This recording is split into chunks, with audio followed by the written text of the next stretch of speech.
বানাচ্ছি নিরামিষ আলুর দম। ছোট আলু সেদ্ধ করে নিয়েছি, ওতে একটু হলুদ আর নুন মাখিয়ে নিচ্ছি। এবার এগুলোকে ভেজে নেব।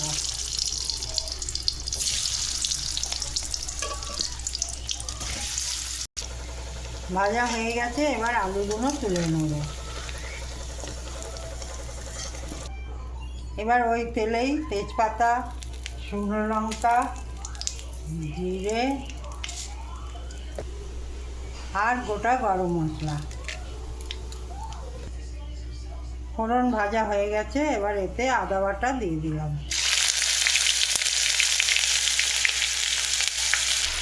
অল্প জল দিয়ে কষাবো। এতে হলুদ,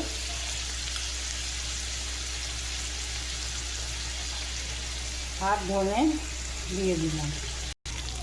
অল্প নুন আর চিনি দিয়ে দিয়েছি। এবার দুটো টমেটো কুচিয়ে দিয়ে দিচ্ছি। এতে কাঁচা লঙ্কার পেস্ট দিয়ে দিচ্ছি, দিয়ে ভালো করে কষিয়ে নেব। ভালো করে কষিয়ে নিয়েছি, এবার আলুগুলো দিয়ে দেবো। অল্প অল্প জল দিয়ে কষিয়ে নেব। ভালো করে কষিয়ে নিয়েছি, এবার ধনেপাতা দিয়ে নামিয়ে নেব। আমার নিরামিষ আলুর দম রেডি।